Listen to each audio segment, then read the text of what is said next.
This is going to be something a little different than usual streams that I have, but the purpose of this is to showcase all of the customs I have for SOULCALIBUR. I've done a lot of videos where I just have them go head to head, but I've never shown them off properly like this, so I might as well do so. Yeah. To top off my list of customs, this was the first one I made. This is Noctis from Final Fantasy 15, as he appears in his royal raiment garb. Probably one of the more simple ones I had. I put some horns around his head to kind of make him look more accurate. I see you. I see you. Yeah, gave him Aswell's moveset since he summons all of these weapons. Although I kind of wish that you could color all of his weapons blue, like they're supposed to be, but it's close enough. Besides that, I have Noctis as he first appeared. This was him back in 2006 when he was first introduced to the world.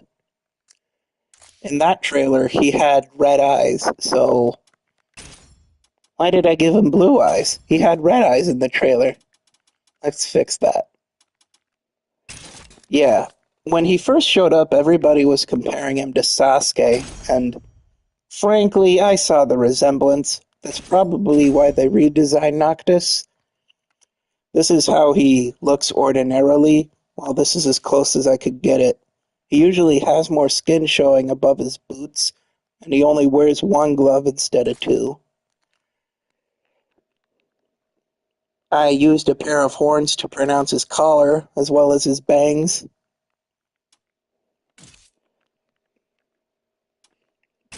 The one that I play the least of them, though, is definitely older Noctis.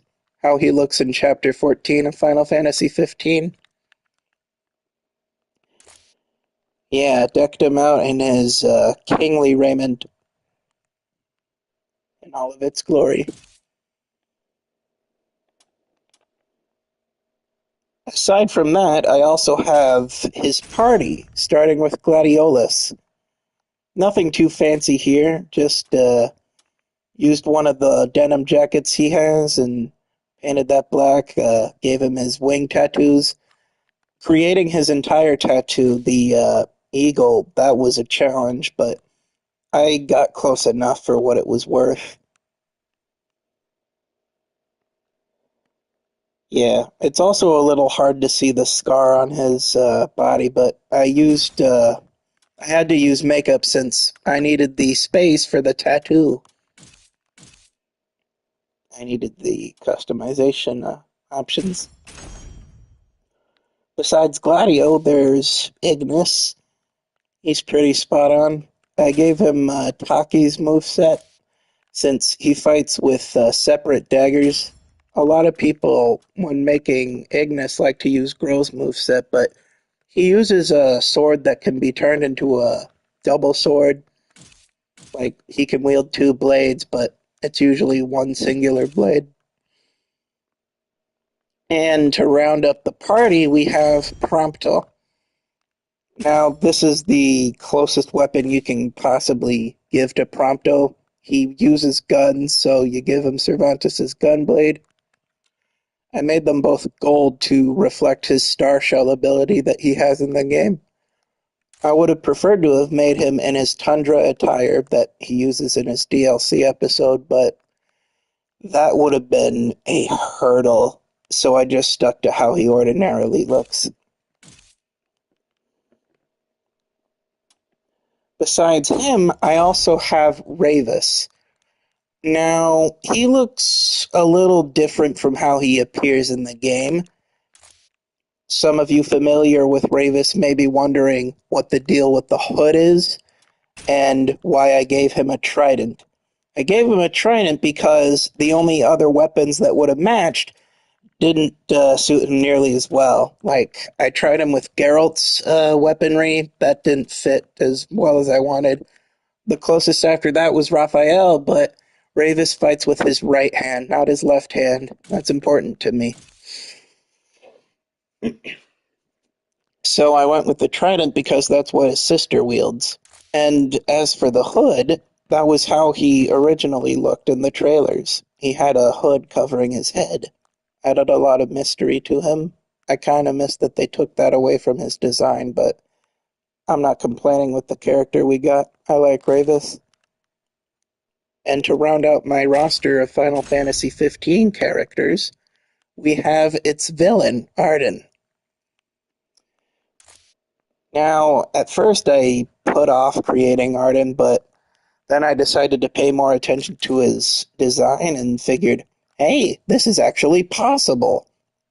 So, namely with the shoulder pauldrons and the design around his coat, that was where the difficulty came. Uh, he doesn't wear this top hat in the game, but I gave him the top hat anyway, because you can actually give it to him in Final Fantasy XV, but it's optional. This isn't something he wears by default, but it's something I like to dress him in. He looks fancier like that. Moving on, we have Dante from the Devil May Cry series. You may be familiar with this guy from that new television show on Netflix, and I'm here to tell you that is not really Devil May Cry. It may have the name, but it is about something completely different.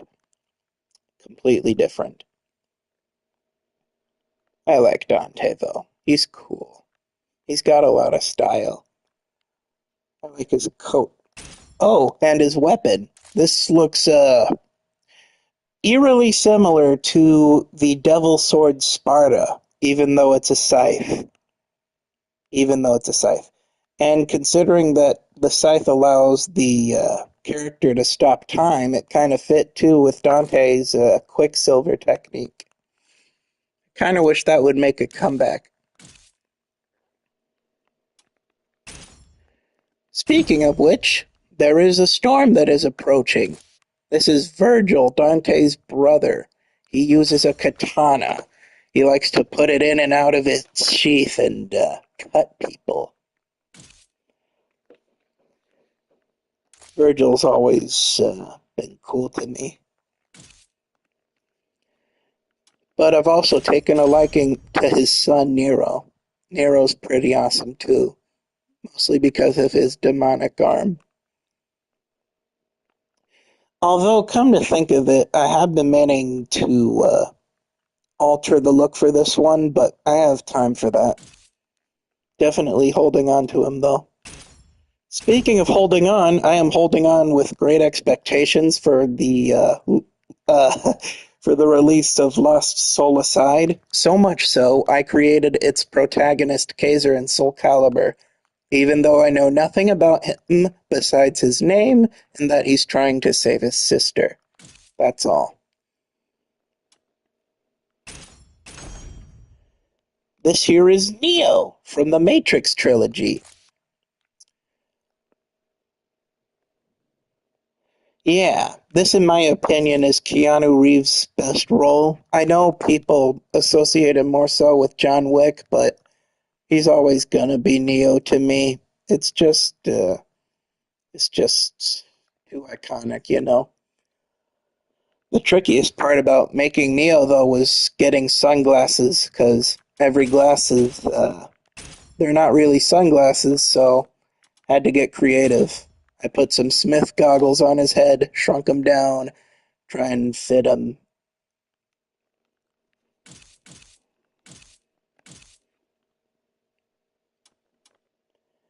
All right, now we get into our Yoko Taro characters, starting off with 9S from Nier Automata. This one I'm really proud of, especially with this little hidden feature. I gave him these glowing red eyes to fit the logic virus that he gets later on in the game. I think it suits him really well. I also gave him this psychotic voice to match his descent. You will die. You will die.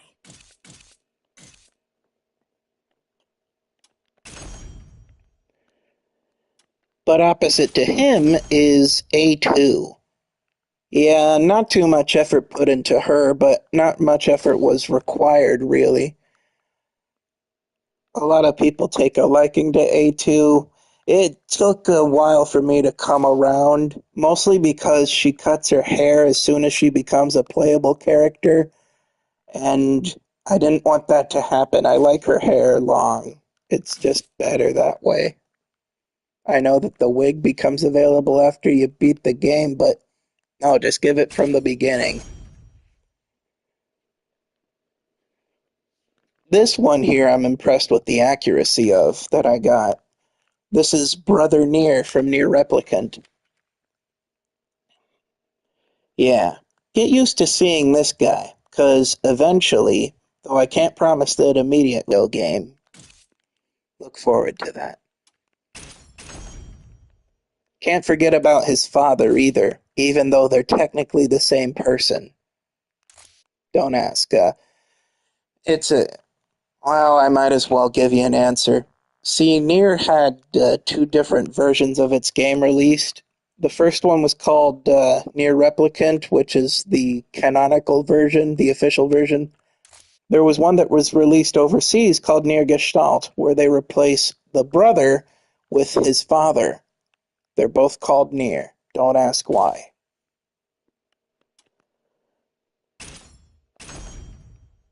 And here we have the antagonist of Nier Gestalt and Nier Replicant, the Shadow Lord. Though he may be an antagonist, he's not really a bad guy. I kind of wish that there was a way to stop his mouth from moving, like it doesn't move in the game at all, but it moves here. The voice is flawless, though. Spot on, one for one. And to round up the Yoko Taro character selection, we have Nier's mascot in Emil. Yeah, not too much effort into making him. Just had to give him a skeleton, give him some robes, give him Emil's head. I won't hold back. It's not the sort of squeaky kid voice that he has in the game, but it's enough. Oh yeah, and who can forget Kaine? They literally just made her outfit available in Soul Calibur. I didn't even have to customize her beyond giving the flower into her hair and giving her that add-on at the end. Yeah, the hair was the only thing I altered. She was easy to make. We move away from fictional characters to real people. This is Musashi Miyamoto. He is a historical figure in Japan. He was an Edo-era samurai who fought in over 63 duels and never lost. He spent his entire life perfecting a two-sword martial art. However, I could not make him wield two katanas at once. Therefore, I just gave him this ordinary katana, and I elongated a gun at his side to look like an extra sword in its sheath. It's enough. Besides that, we have Kojiro Sasaki. He is also a real-life samurai who never won a single duel that he fought, but he always got better every time he fought. Good old Kojiro Sasaki. He fought a legendary duel with Musashi Miyamoto, and it doesn't take a genius to figure out how that ended, though. Now we move on to Kingdom Hearts characters. This is Roxas. He's Sora's nobody. Yeah, good old Roxas. So many fans like this guy. I like that he's voiced by Jesse McCartney. He sings country music.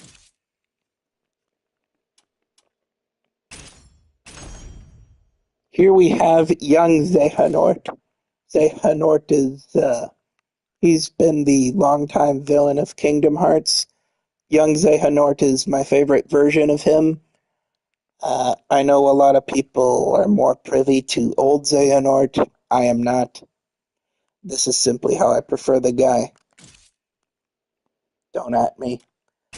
But besides that, we also have Ansem, the Seeker of Darkness. And funnily enough, his actual voice is available in SOULCALIBUR. Why do you choose to fight? Yeah, that's actually Ansem. And besides Ansem, we have Zeminus. Kind of looks like a zebra, doesn't he? But his voice is actually the announcer for SOULCALIBUR. Every time he says, Battle 1, fight, I almost expect him to break off into a monologue about hearts and light and darkness. And here begins the big collection I have of Final Fantasy customs. I already walked through the ones for Final Fantasy 15. Now it's time for you to meet the rest of them, starting with Ramza. Ramza is the main character of Final Fantasy Tactics, what some consider to be the greatest of all Final Fantasies. One that I've been really reluctant to attempt playing, mostly because it is probably the hardest Final Fantasy. Ramza is a standout character, though. He's had 3 different designs. I prefer the one that he has for the majority of Final Fantasy Tactics. Dark blue armor, brown pants, silver leggings, and a rapier. Opposite to Ramza is his rival Delita. Now, Delita I could have given just about any weapon. I decided to go with Hilda, mostly because you have this war flag on the end of the spear. I thought that fit, considering the entire premise around Final Fantasy Tactics is the War of the Lions.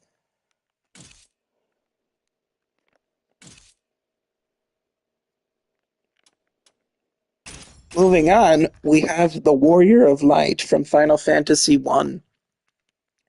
This is the very first protagonist from the very first Final Fantasy. He's kind of a blank slate of a character, but man does he look pretty, no homo. I based him entirely off of the design that Yoshitaka Amano gave him, the one that he has in every Dissidia entry, and had in Stranger of Paradise Final Fantasy Origin.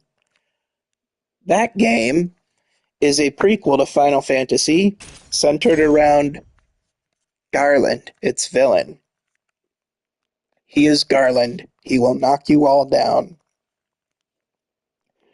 Frankly, his design was so elaborate, I was skeptical I was even capable of creating him, but I proved myself wrong.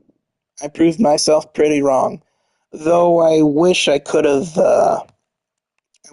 gotten a helmet that fit more so with his structure, I guess. Aside from that, this is Tara Branford from Final Fantasy VI. Now, Tara has a plethora of designs. I decided to base mine based off of how she looked in the actual game. I know that the artwork depicts her with blonde hair. I prefer her with green hair. It's just unique, it suits her, it's fine. Though people speculate on whether or not Tara Branford is really the protagonist of Final Fantasy VI, she's clearly been the representative as she shows up in every Dissidia game. She was also the primary representative in World of Final Fantasy, so I tend to agree with the consensus that Square Enix has pushed. Another consensus among the fanbase is that Kefka is the greatest Final Fantasy villain. Again, I wasn't sure if I was capable of making Kefka. I mean, just look at the guy. Look at how much I put into his design. He's got 3 capes for Pete's sake. Look at him. Look at his head. Look at his eyes. Look at his wings. Look at his pants. His top. His everything. There wasn't really a fighting style that suited his personality, except for Jean-Noir's. mostly because there's an emote where you can make him spank his butt. He likes to do that. Therefore, I provided it to him. This is Bart's as he appears in Final Fantasy V. Now I could have went with the design they gave him in Dissidia. I could have went with Amino's artwork again, but like with Terra, I preferred his in-game look, which is far more simpler and, in my opinion, far superior. Blue top, white sleeves, green boots, and a little cape. It's quaint. It's also quaint is Gilgamesh. Now, Gilgamesh has shown up in a lot of Final Fantasies. His first entrance was in Final Fantasy V, which is why I put him next to Bart's, but his design I based off of Final Fantasy Type 0, as that is my favorite of all of his appearances. There he is, a king of a nation of black turtles. It sounds strange, but trust me, it's cool. And although he wields a massive sword in that game, I decided to stick with tradition and give him a naginata. I always like that word, naginata. Now on the subject of Type 0, here is its protagonist, Ace. Now, Ace doesn't look like this in the game, but it is how he looks in the secret cutscene you get after beating the game, and frankly, I prefer that look. Also, it's not a one-to-one. In the cutscene, he had his hair exposed. Here I decided to give him a hood, mostly because it made him look cooler in my opinion. I'm really proud of Ace here. I'm really proud of him.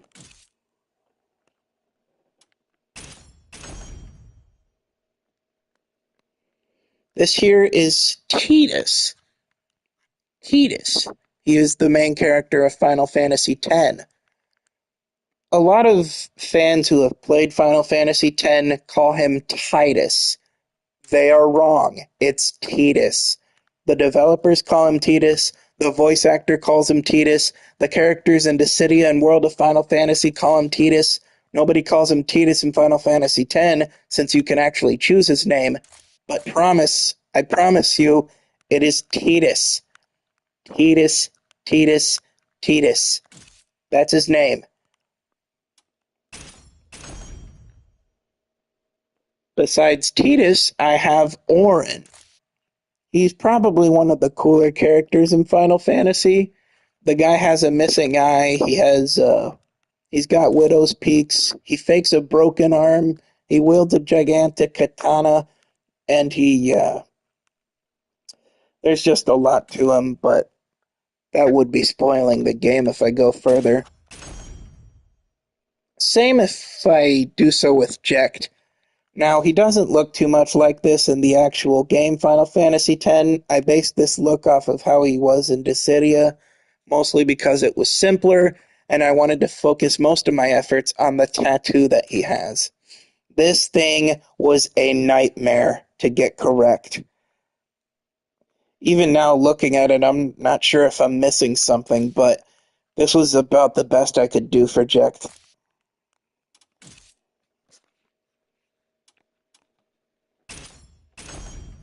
On to the more recognizable characters in Final Fantasy. Here is Tifa from Final Fantasy VII.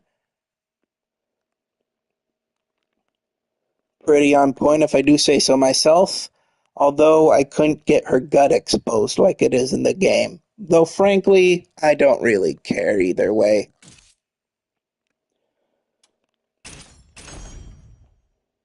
Now this one is a personal favorite of mine.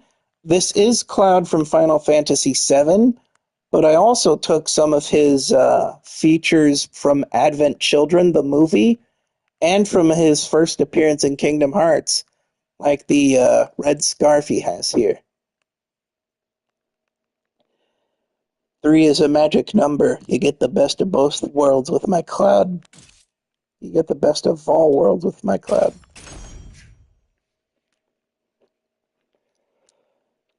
This was a character that was initially simple to make at first, but eventually became more difficult. Yeah, Sephiroth. Uh, Initially, I had him wear something different underneath his shirt. Then I realized there is a point in the game where Sephiroth is shirtless, so I wanted to make that a possibility if he gets battle damaged. So I replaced the undershirt and decided to give him these exaggerated horns on his hips to give the illusion that there was a shirt. And then there was the matter of creating a one wing for him because he is the one winged angel, and I wanted to represent that fairly. Not too shabby, if I do say so myself.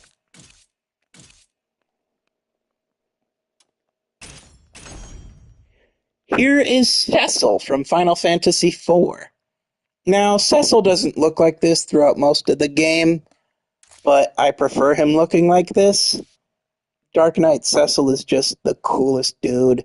Even though he goes through a pretty neat redemption arc after he turns into a paladin, I kind of wish that he held on to this design for the rest of the game, but bygones.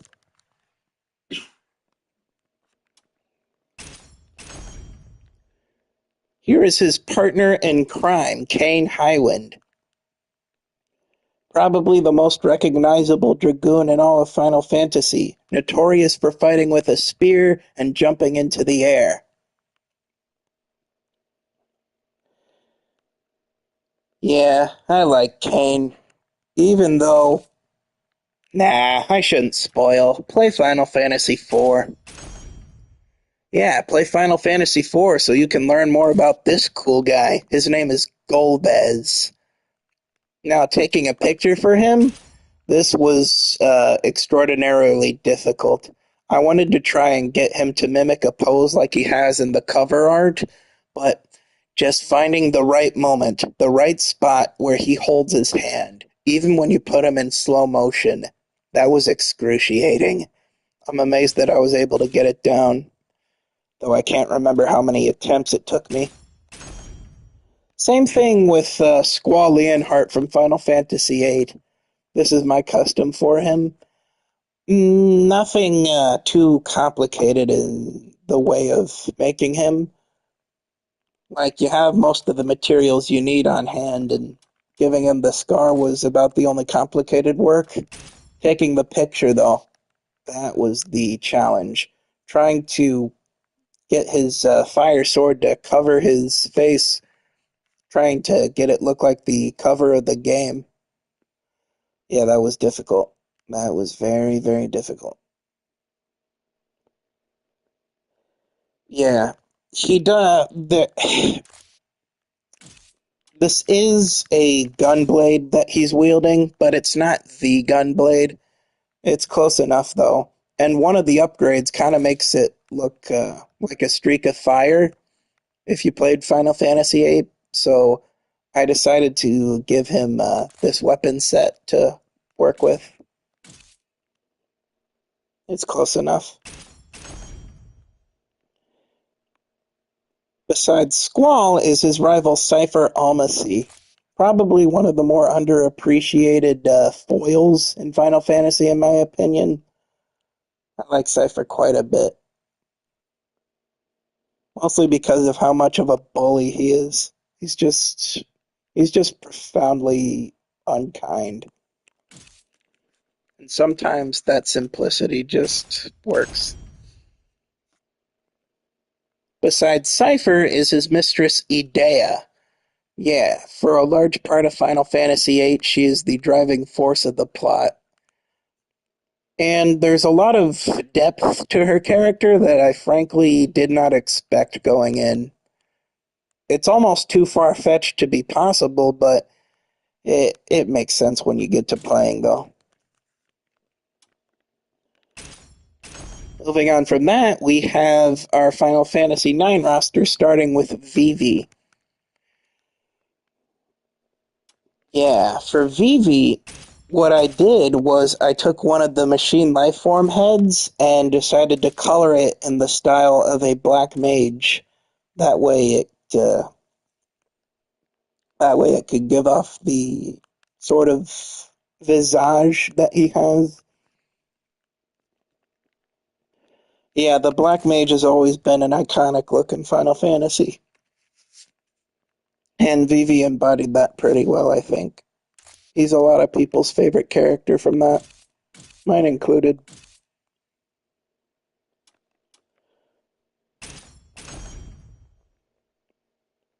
On to it, here is the protagonist of Final Fantasy IX, Zidane Tribal.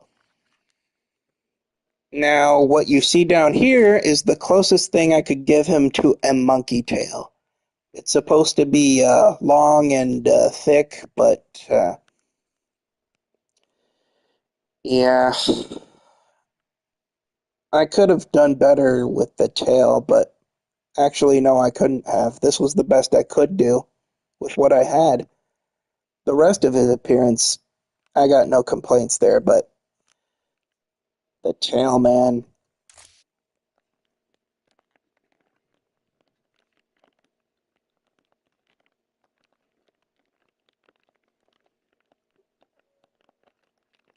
Now, what's going on here?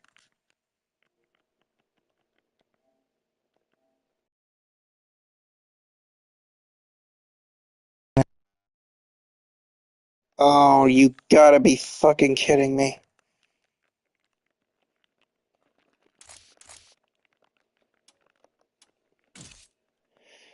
Phew!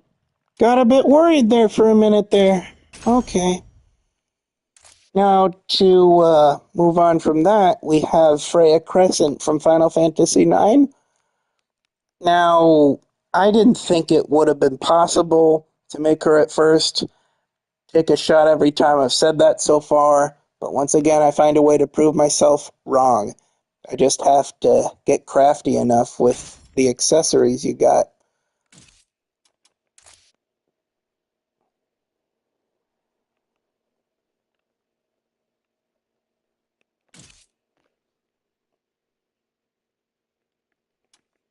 To cap off my Final Fantasy IX characters is its main villain, Kuja. Yeah, Kuja is he's pretty androgynous, as you can tell, but that's just kind of how he is. He's pretty mysterious, though. Aside from that, is the biggest simp in the entire history of RPGs, Hugo Kupka from Final Fantasy XVI. This man refuses to die, no matter what. He's also this is also the lady he simps for. This is Benedicta. She did not get enough screen time, and she understayed her welcome. She made the most of it while she was here, though. And she did. Although, I have her in black, but in the game she wears a really, really dark green. It's just so dark that it can pass for black. And I don't think I could get my greens dark enough to pass for black here. So I chose black instead. It's kind of like Voldemort. Yeah, speaking of Dark Lords, this is Barnabas. Now, he had several different designs in the entire game. I just went with his default just because I prefer it. Not to mention it's how he's seen more often than not. Also, the dude's pretty tall.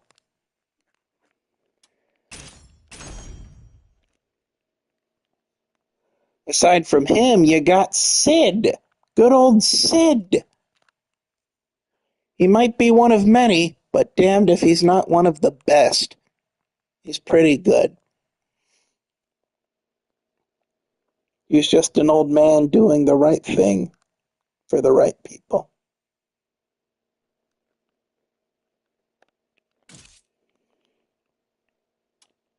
Aside from that, we have Final Fantasy XVI's main character, Clive.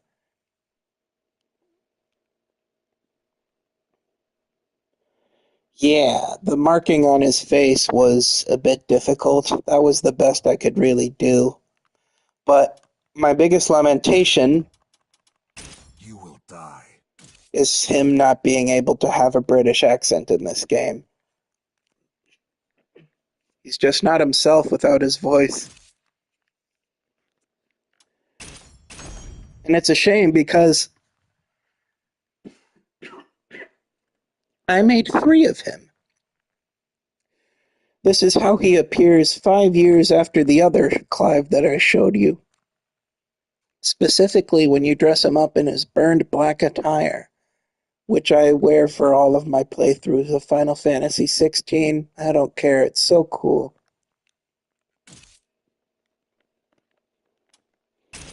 But frankly, I kind of wish I had more time to play as young Clive. I kind of just... I felt like there was a lot left undone in this regard. But, oh well, I can always just play him when I play SOULCALIBUR, right?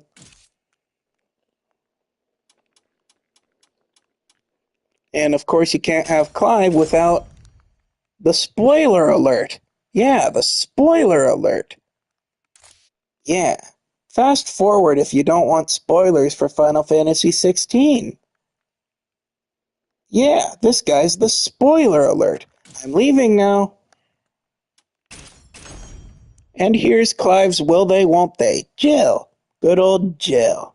Jill, Jill, Jill, Jill. She constantly, she's constantly fighting through poor health, so sometimes she just gets sidelined when frankly she shouldn't be. She's really powerful. She can help out. It's just one of those things about 16 that I see missed potential with.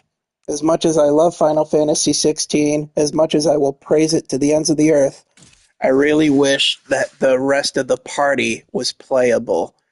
Like, not just the entire party, but specifically the ones that interact with Clive the most. I would have liked to have played as Dion. He's Final Fantasy's first and so far only gay character. He's also a dragoon like Kain. And that wraps up my Final Fantasy collection. For now. Moving on from that, we have my Mortal Kombat collection, starting with Sub-Zero. Now, there isn't a single Soul Calibur character in this game with any sort of ice powers whatsoever. That was a big miss. That's a big misfortune. Therefore, I just gave him a sword and made it look like an icicle. I gave him a katana from Haomaru specifically to match my Scorpion, who I gave a Mitsurugi katana. And Scorpion and Sub-Zero, you know those two always gotta be at each other's throats. Even when they're not the same people.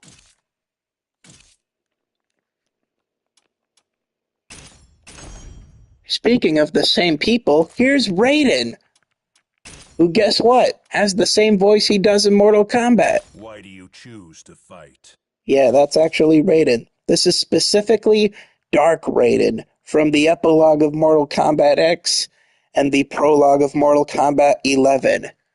And I am so mad, so mad we did not see more of this psychotic sponge. What we do see more of is good Raiden, the god of thunder. I like how he turned out here. Right.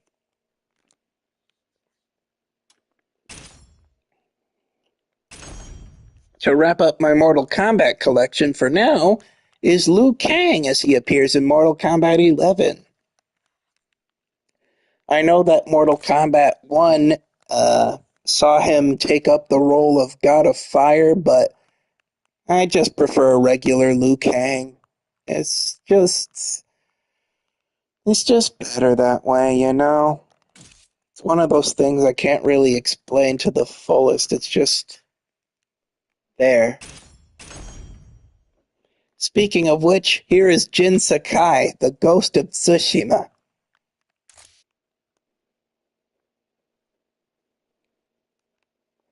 Yeah, yeah. The cape I kind of wish I could make a little accurater. Is that even a word, accurater? But yeah, the Clan Sakai crest should be higher up on the cape, but this was as high as it could make it go without it looking incorrect, and accuracy does matter to me greatly. Accuracy was not a problem with creating Ryu Hayabusa from Ninja Gaiden. I'm going to be honest with you, I do not play Ninja Gaiden. But as soon as I saw this headpiece, I had to make him. I simply had to make him. I hear that Ninja Gaiden is ridiculously hard, though. Hard, like I got when I saw Dune. This is Paul Atreides from that movie. I even made his eyes blue like they're supposed to be.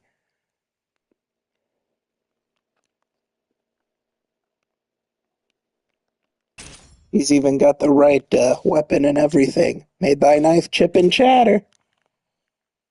Speaking of which, here's that guy he kills at the end of the movie, Fade. Kind of wish I could fix this part on his back. You can't change the color of it, but if I could, I would make it black the way it's supposed to be. Yeah, this guy's a psychopath, but he's also kind of a victim in a way. See Dune 2 to understand what I mean by that. I'm not even going to attempt to explain it here. Just know that it's crazy. Speaking of crazy, here is Devilman from the 1970s turned 2018 anime, Devilman. Devilman has been so influential throughout so many works of Japan, but it's got a pretty nihilistic ending. Who am I kidding? It's got an incredibly nihilistic ending. Things don't go well for Devilman here. At least he looks cool. Speaking of cool, here is Karama from Yu Yu Hakusho. He fights with a rose whip. He fights with a rose whip. Therefore, when I see a whip that is also a rose, I had to make Karama. Wish I could make the hair a little more fluffy, though, like it is in the show.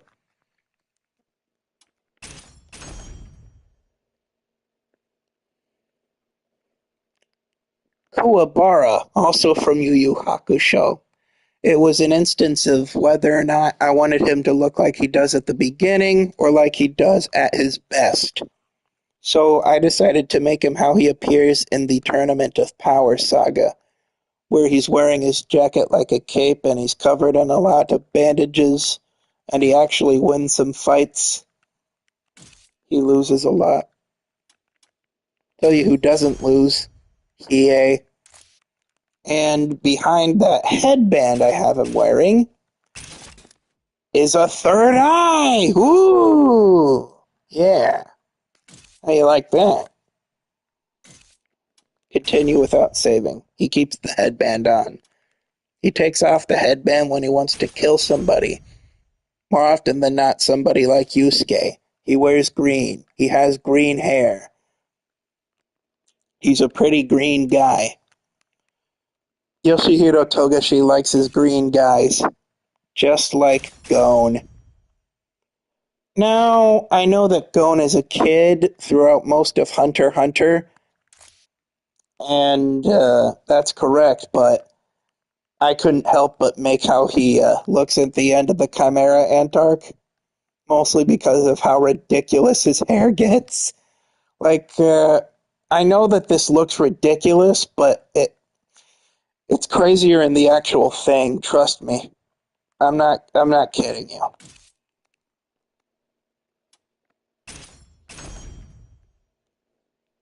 Not to slow down the train with my Shonen Jump characters, I got Ichigo from Bleach. I got him from the beginning. It was just more simple to make him that way. If I ever got a good idea of how I could do so, I'd be happy to make him how he appears in Thousand Year Blood War.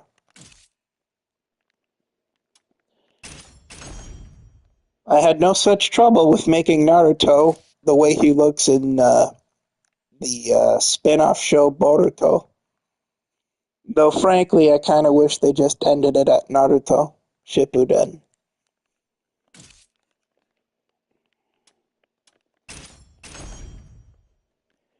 The penultimate one that I have that's independent, this is Zero from Code Geass, or Lelouch as he's called when he's not wearing the mask. Speaking of which, take off the mask and he's got his purple Geass and an eye patch.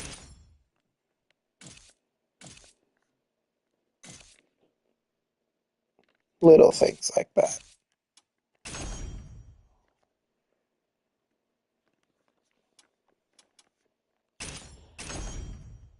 Here we have Seiya from Saint Seiya. Nothing too fancy.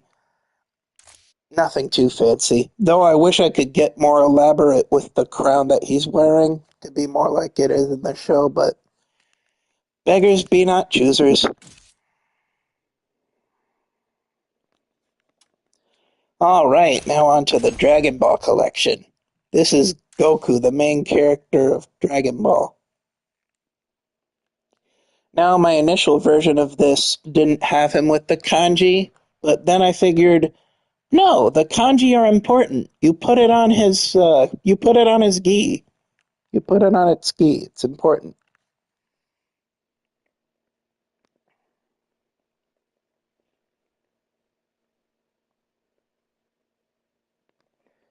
Yeah, it's important. One character I'm amazed I was able to create was Vegeta, especially his hair. I don't even know how I got the idea to do all of this. I got some feathers and a horn and I painted it black and it all just came together so well. Frankly, it did more than I ever thought it could. It did more than I ever thought it could.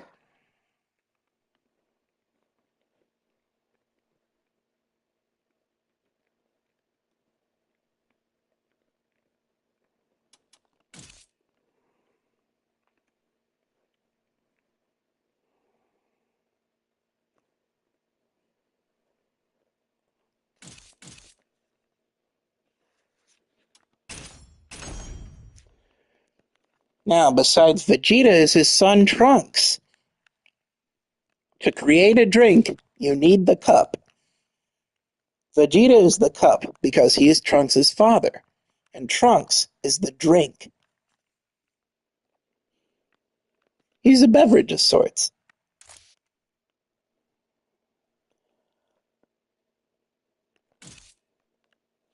Yeah, Trunks has a couple of enemies, namely Goku Black. He's Goku, but he wears black. And he wields a scythe. So there's that too. He's also got a friend named Zamasu, who is himself. Because you can't trust nobody if you can't trust yourself, after all. This guy is such a pansy. Yeah. But he's a good villain, though. I like Zamasu.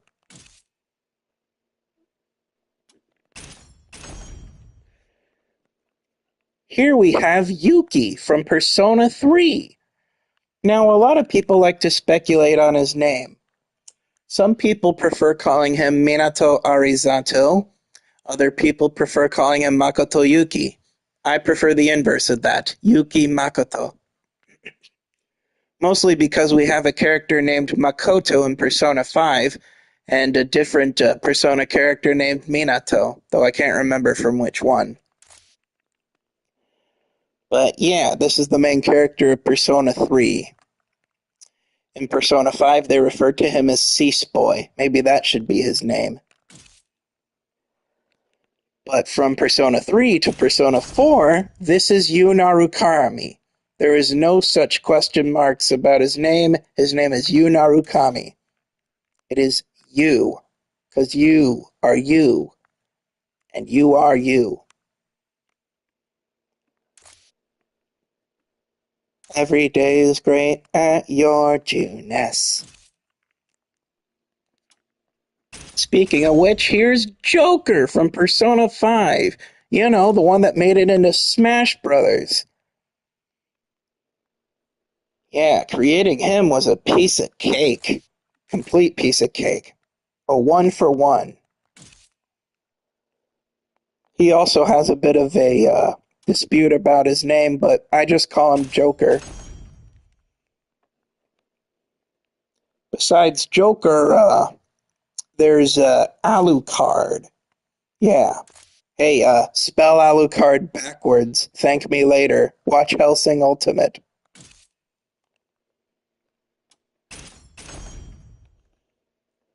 This is Ryu from Street Fighter.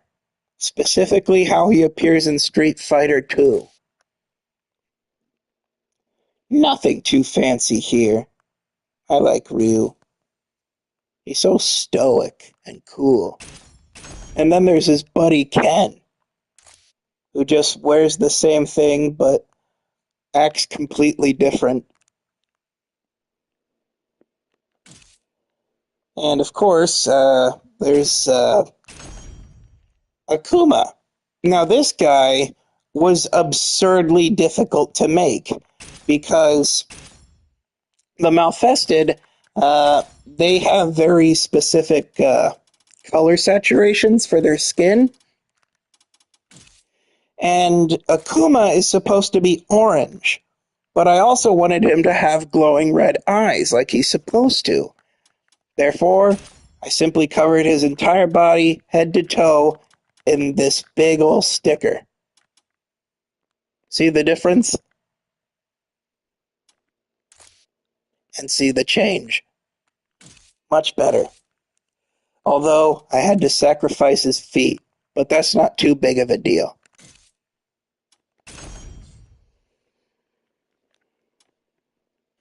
Alright. Now we get to the last stretch of my unique customs. This here is Salat from Berserk, my favorite manga of all time. Rest in peace, Kentaro Miura. But Salat is one of my favorite characters, mostly because he's stuck around, and only now am I beginning to see how important he is. He's got the perfect weapons at the ready, too. Voldo moveset definitely suits Salat.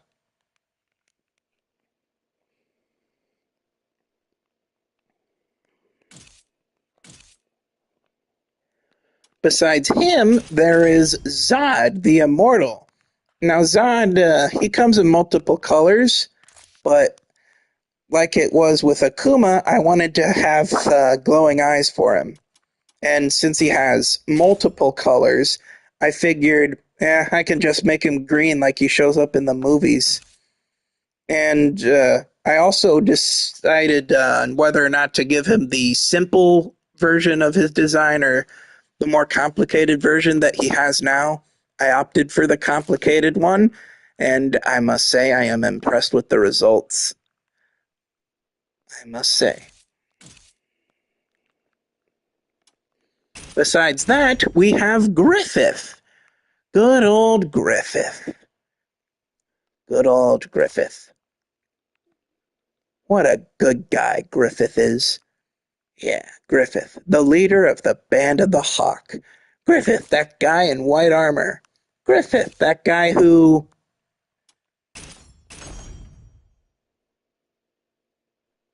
Never mind. Never mind.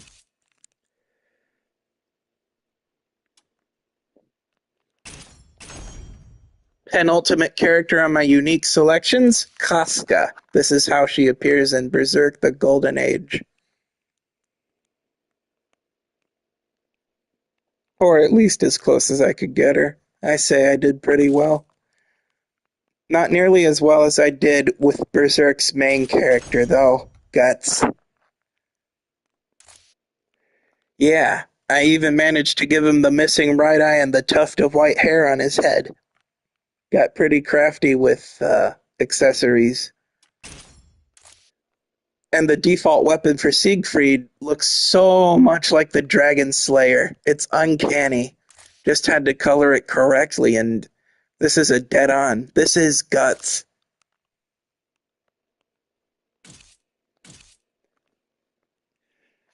And now we're officially halfway.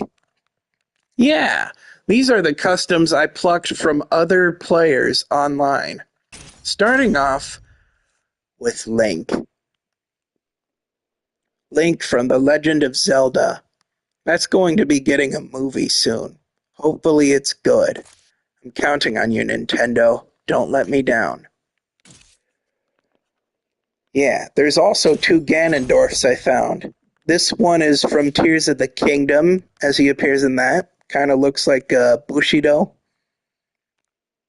Yeah, pretty cool. Also pretty cool is just standard Ganondorf with the armor and whatnot. I think he has brighter eyes on this version. I also found a pretty good Zelda out there, so I got the trifecta complete. The Triforce, if you will.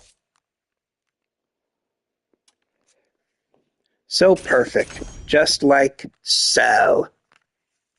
Yeah, Cell from Dragon Ball Z. I found him online. And the man behind this, bravo. I tip my cap to you, or whatever that thing is on Cell's head. Let's call it a crown. Now we move into the JoJo's Bizarre Adventure characters I found, or some of them at least.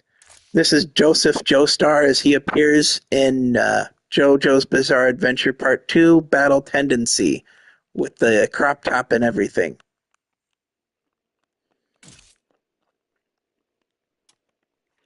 And here is that part's villain, Cars, the ultimate life form. So many sexualities were questioned on this day.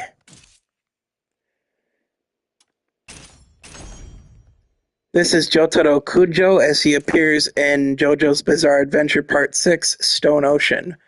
It's the most simple version of him out there, especially the shirt. Especially the shirt. I like the shirt, though. I also like Dio, the main villain of all of JoJo's Bizarre Adventure. The man's the main villain of two different parts. Two!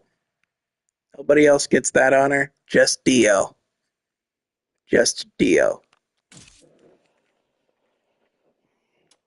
Cars is the ultimate life form, but so is the ultimate life form. Can you see all of me? Walk into my mystery, capture you, and set you free. I am all of me. Yeah. Here is Samurai Jack from Gendy Tartakovsky's Samurai Jack. I really like what the creator of him did with the hair, the top knot. Looks just like he does in the show. He even got the skin tone right. Yeah. One of the contemporaries he had was Samuel L. Jackson's Afro Samurai. I like the emphasis he put onto the headband, although I would have just given it a number one and do some extra work with the afro. Like, Afro Samurai's afro has this thing where it kind of tapers off a little, but just keeping it simple is fine. Don't lose sleep over that. Speaking of sleep, fly me to the moon. It's Bayonetta. Yeah. They even put the guns on her ankles. I still have no idea how she's supposed to fire those. Does she have thumbs on her heels or something? What does she do? How does she do that?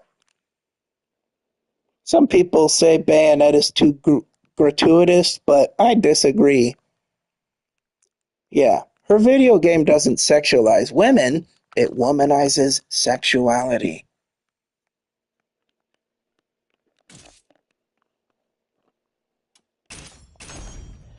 Speaking of sexuality, here is Hisoka from Hunter x Hunter. Moving on. Oh, yeah. Bayonetta's Platinum Games contemporary. This is Raiden, as he appears in the hit video game Metal Gear Rising: Revengeance. Revengeance isn't a word, but it's a word that they put in the game. I guess that's just the rules of nature. And Jack, I'll see myself out. Here we have Guts from Berserk as he appears in his Berserker armor. I was amazed that I found this when I found this. I love what they did with the texturing on this. The only modification I did was to the jaw. That way the helmet could look more protruded like it is in the manga. I also did a bit of adjusting with the marking on his face. He's only supposed to have one glowing eye, not two. And but beyond that, I was really impressed finding this. Happy that I did, though. I didn't think it was possible to get a good Berserker armor Guts. The same way I didn't think it was possible to get a good Golden Age Guts. This is him how he appears first chronologically. The only modification I did was the helmet. I also couldn't find a truly good sword that matches him in this era, so I kind of had to improvise. It's not too big of a deal, though.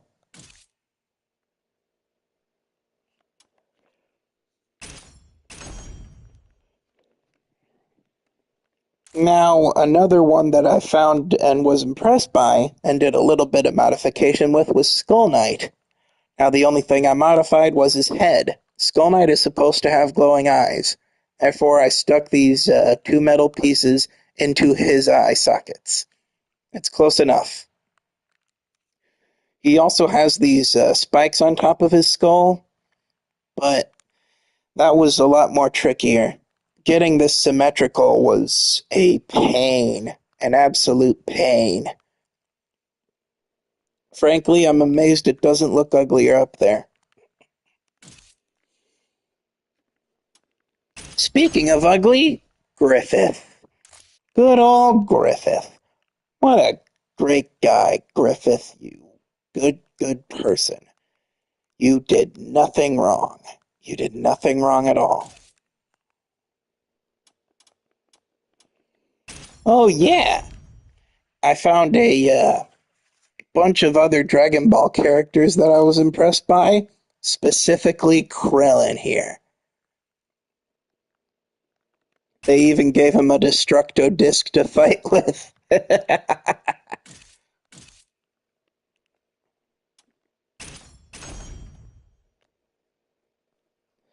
Yeah, besides Krillin, there's Goku's son Gohan. There is Ace, the Time Patroller from Dragon Ball Xenoverse. Yes, his name is in fact Ace. That is a fact. Look it up. There's Kale, the Berserker Super Saiyan. I was really impressed by the usage of the headdress for hair. They did better than I expected. There is Fusion Zamasu, as he appears at the end of the Future Trunks saga. They even give him this halo on his back.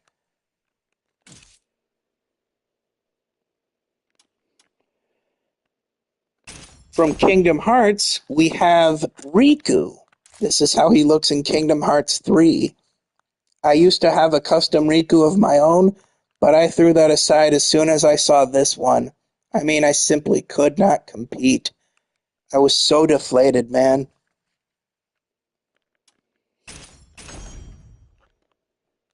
Not deflated, but definitely impressed with this custom of Noob Saibot from Mortal Kombat 9. He used to be Sub-Zero once upon a time. Then he turned into Noob Saibot. Noob Saibot. This is Kenshi, also from Mortal Kombat.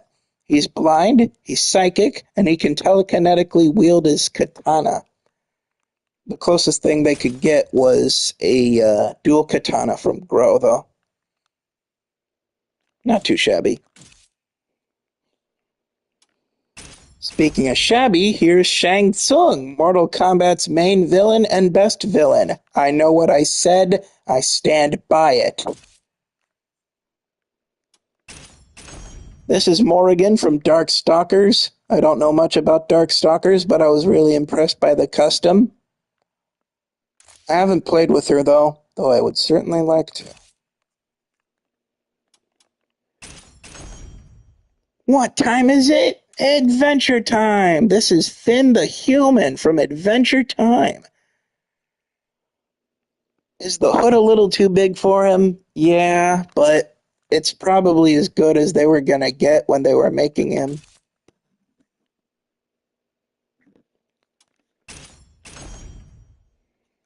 One of my more recent pickups was this creation of Eggman, Dr. Eggman from Sonic the Hedgehog.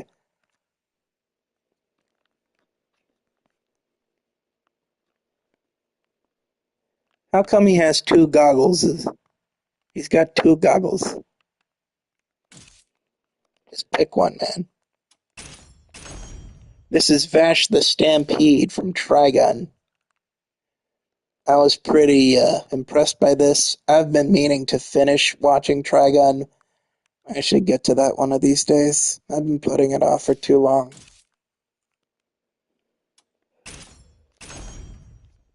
This is Mizu from Blue Eye Samurai, one of the best shows that Netflix has ever greenlit. And I lament the fact that I'm going to be waiting as long as I am for season 2. Because this thing, it's awesome. I love Blue Eye Samurai. Mizu's such a terrific protagonist, too. And I was happy to find a custom of her on here. I was also happy to find a custom of Crash Bandicoot. Not that I like Crash Bandicoot or anything, I just like that somebody made him this accurate to how he looks in the game, which I should be disturbed by. Now this one is one that I made, put online, and then put in the custom category. This is Woody from Toy Story. I made him exclusively to fight Xehanort and bully him. Nothing else. Friend to the end of the line.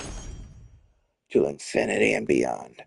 This is Zero from Mega Man. Again, I don't know much about Mega Man, but I really liked this custom and how accurate it was to the real deal. Here we have Sora as he appears in Kingdom Hearts. Now, I had my own Sora custom, but I had to delete him as soon as I found this one. It was simply too good not to have myself. I mean, look at his feet! Look at them!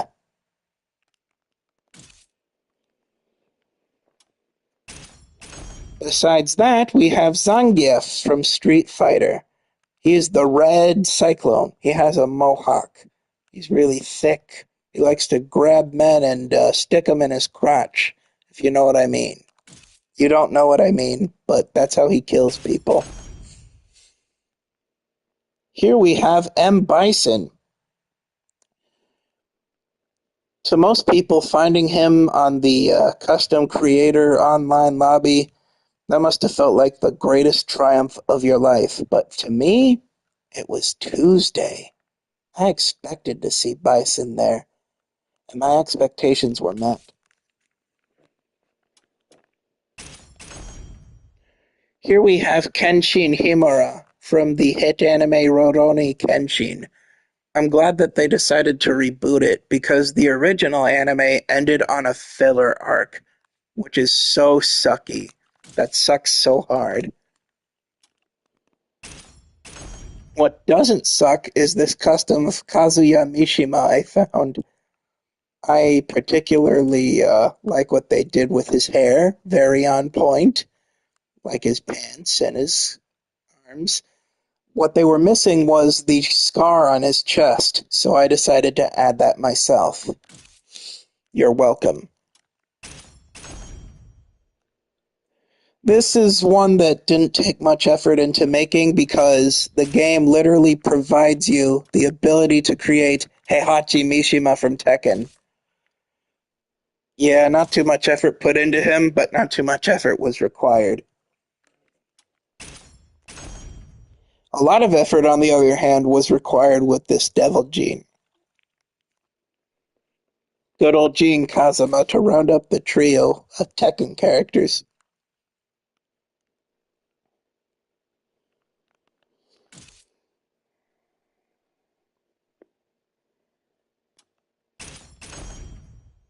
And besides that, we also have King. He's also from Tekken. I was reluctant about getting him at first, but considering the other Tekken characters I have, I figured, why not?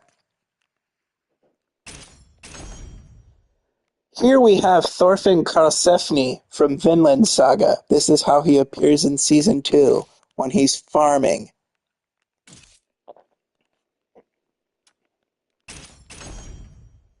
This is also Thorfinn Karlsefni. This is how he appears in Season 1 of Vinland Saga, when he's psychotic. And this is how Thorfinn Karlsefni currently looks in Vinland Saga, which is the greatest anime of all time. I know what I said. Don't at me. Here we have Aqua from Kingdom Hearts. Aqua's never really interested me too much as a character, but seeing how accurate this was to the real deal, I figured, why not? I was also very appreciative of the accuracy with this Senator Armstrong custom. He's from Metal Gear Rising. Revengeance. Revengeance isn't a word, but they put it in the title.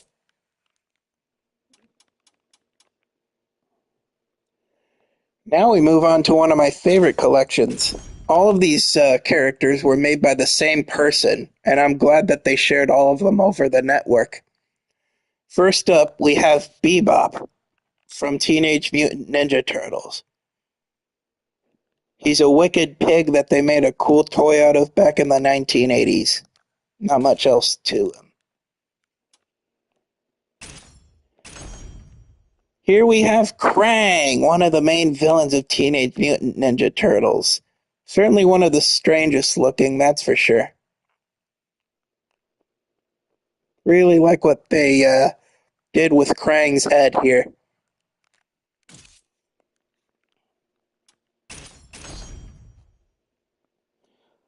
But for as much as I like Krang, Shredder's always going to be the biggest villain of all Teenage Mutant Ninja Turtles. Always will be. Especially when he goes Super Shredder.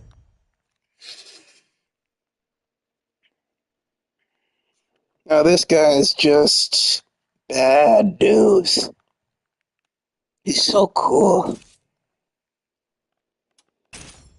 And to wrap up the villain half, we have Rocksteady. He's a rhino that they made a cool toy out of in the 1980s. What else do you want?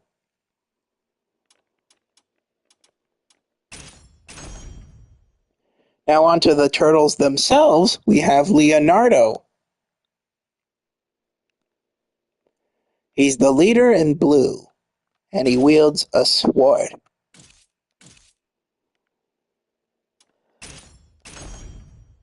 This is Michelangelo.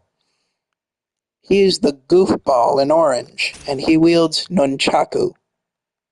I know some people call them nunchucks, but they're wrong. It's nunchaku.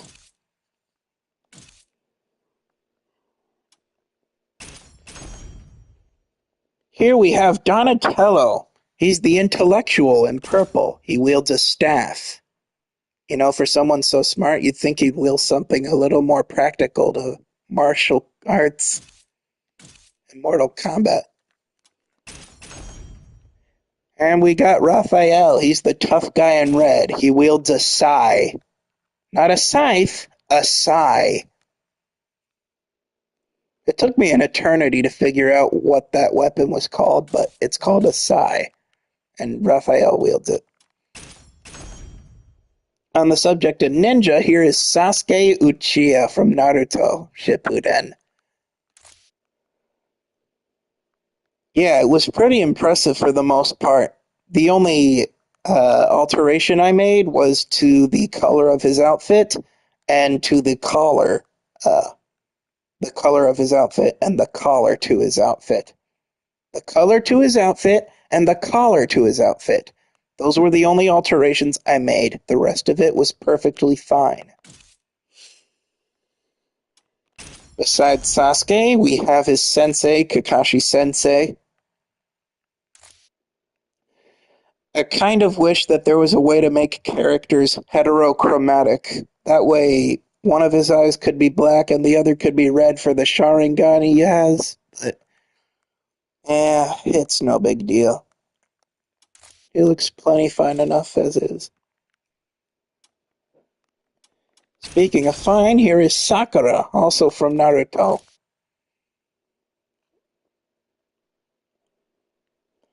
Yeah, it took me a while to realize that her name is Sakura because she's got pink hair, like a Sakura cherry blossom. Go figure. A lot of thought you put into that one, eh, Kishimoto? Speaking of thought, here is the unintelligent protagonist of Naruto, Naruto. This is how he shows up in Naruto Shippuden. Originally, Kishimoto had Naruto wear blue and orange like Goku. I'm glad he switched it up to black and orange, though. It's much more unique that way. And better, in my opinion. I also found this really awesome custom of Itachi, only it used to look way different. Instead of these robes here, uh, he had Itachi in. He was in this. He was in this coat here, this coat right here. So I saved the initial version of him in that coat, but then he reposted the same character only with this updated look. I'm glad that he did because I prefer it like this. Much more true, much more Itachi.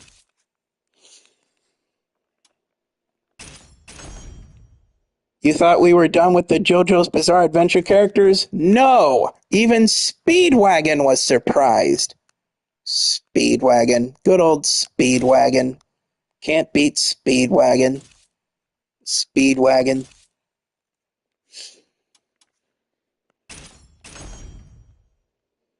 I have only watched the movie in 2013, but even I know that Captain Harlock is about as legendary and as classic of an anime character as he comes.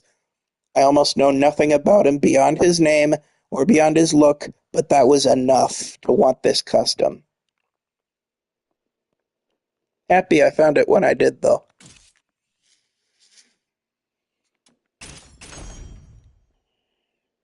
Yeah, he falls into the same category as Eric Draven from The Crow. Like, I know next to nothing about him beyond the surface level of his character and how he looks, but it's iconic enough to leave an impression, it's iconic enough to want, and it's iconic enough to have. Therefore, The Crow is right here. That new movie sucked, by the way. This is Skeleton Jack, the king of the pumpkin patch. He's from A Nightmare Before Christmas. I can't believe that movie's over 31 years old already.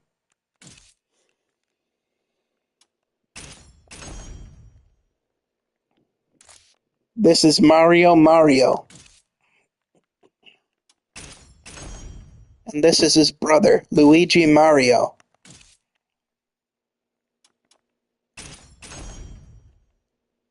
Here we have Terra, as he is possessed by Xehanort in the video.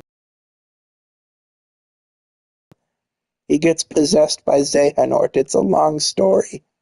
That ordeal works itself out, though. Now, these are the ones I've been really eager to talk about. I know from the beginning that people have been making Spawn customs. I know from the beginning that I have been awful at making Spawn customs. And I know from the beginning that Spawn was at one point a guest character in SOULCALIBUR. So I found not just one, not just two, not just three, but four outstanding customs. I couldn't decide which one to keep, so I kept them all. I can't decide which one to get rid of, so I didn't get rid of any of them. First off, we have this Spawn with the exaggerated collar. He wields gun blades.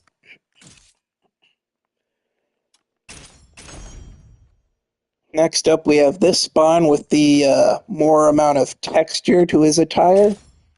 He wields an axe, like he did in SOULCALIBUR beforehand. Only it was way smaller. Here we have the bright red Spawn, how he showed up in his comic book debut. Frankly, I prefer Spawn like this. He wields a dual sword.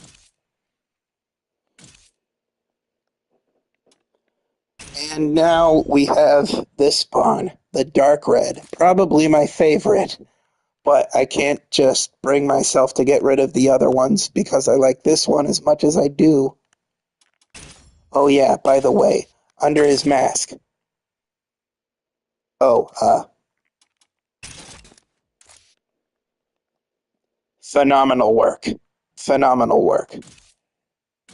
Yeah, and he wields sickles.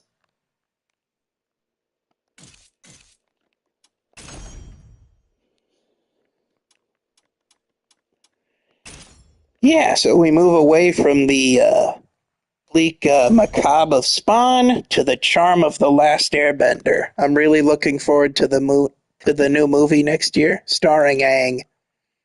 Good old Aang. Nickelodeon's best. Come at me, SpongeBob fans, I don't care. Here we have Pennywise, the dancing clown. Now this thing is my own creation, actually, but I used this Ronald McDonald as the template. I've seen plenty of Ronald McDonald's customs, and I decided to grab one as soon as I saw one. They all pretty much look the same, like completely one for one.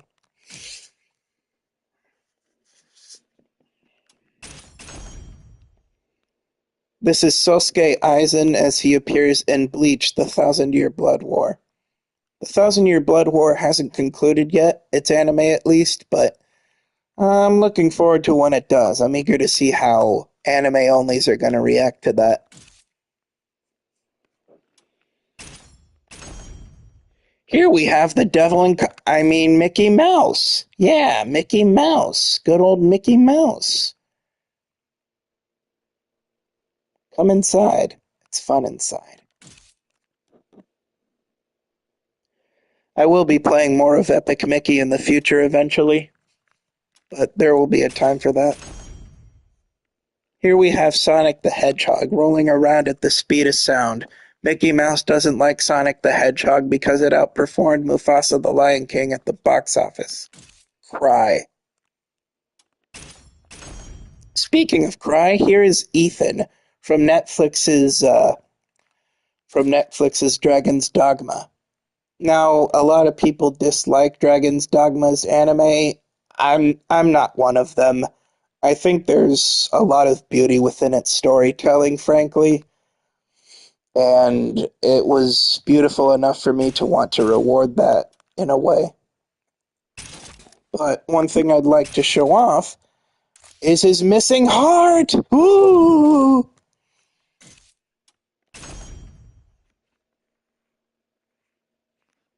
Yeah, he was another one that I created in Unique and added to Custom, but it's fine. Simon Belmont from Castlevania. Yeah, back when Konami actually made video games. Remember? Speaking of Konami, I used to have customs of Solid Snake and Naked Snake from Metal Gear Solid, but I decided to delete them after the versus video I made of the two. I'm at peace with it. but you're not going to see him here. Now we get to our new Final Fantasy collection, starting off with Aranea from Final Fantasy 15.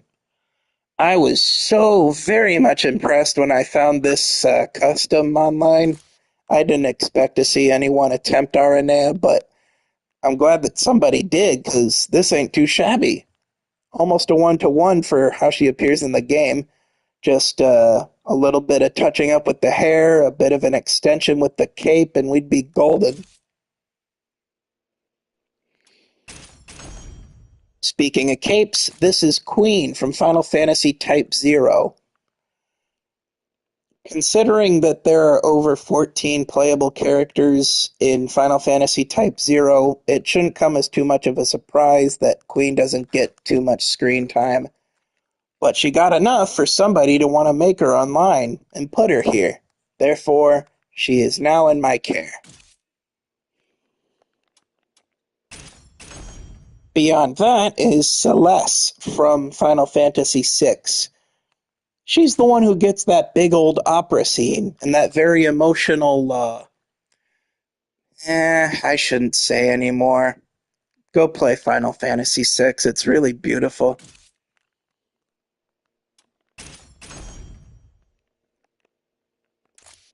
Speaking of which, I was really impressed to find a custom this accurate of Lightning from Final Fantasy XIII. Final Fantasy XIII has its detractors and its praisers. I kind of sit in the middle of it. A lot of people don't like how linear it is, but I mean, a lot of those people seem to praise Final Fantasy X, and that was really linear too. So my issue with Final Fantasy XIII was how much of its lore doesn't really go explained. You're kind of just making up a lot of words and expecting the player to understand them without getting fully immersed already. Not a problem that Final Fantasy 15 has, though. Nope. Speaking of problems, here's Wakka from Final Fantasy X. He fights his enemies with a ball. Why did somebody make Wakka? Why did somebody make Wakka this accurate? I don't really care for Wakka, but he was made too well to not take in.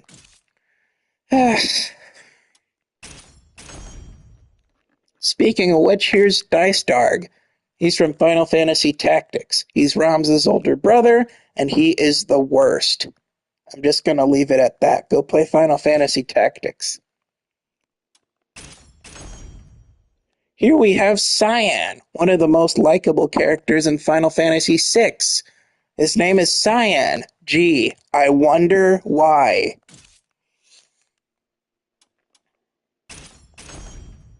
This is Zack Fair from Final Fantasy VII. So many people like Zack for so many reasons. Mostly because of the spin-off to Final Fantasy VII Crisis Core, which is exclusively revolving around his story and his part in the story. I'm eager for the next part of Final Fantasy VII's remake trilogy. I'm eager to see if they do anything with him.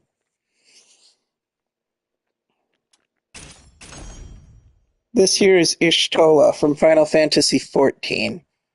I don't have a subscription to Final Fantasy XIV, so I can't really say much about it, but this is pretty on point to how Ishtola looks.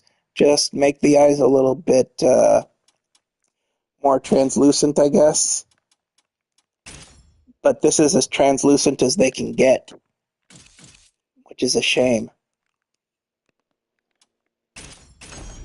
Speaking of shames, here is Yuna from Final Fantasy X. She shows up on the cover art. She's a big part of its plot. She's got a really cute dynamic with Tidus. Tidus, not Titus.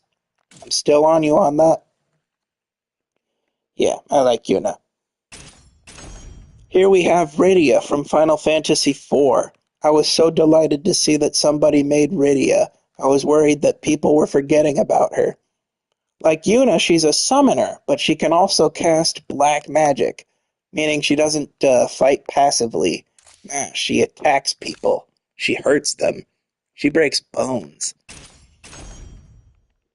This is Agrius, also from Final Fantasy Tactics, like Dystarg and Ramza and Delita. Unfortunately for Agrius, she just kind of vanishes halfway throughout the plot. Like, you can still play as her, but she doesn't become as involved. It's too bad. This is Amarant from Final Fantasy IX. I was really pleased to see that somebody had made a custom of Amarant, especially one this accurate. A lot of people have mixed feelings on Amarant, but I personally have always liked him. Especially how he interacts with Zidane and Freya. Plus, he's useful. This is Ultimecia, the main villain of Final Fantasy VIII.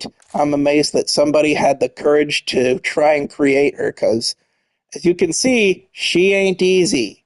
She ain't easy at all. I mean, look at how much is going on. Do you think I wanted to attempt to make someone like this?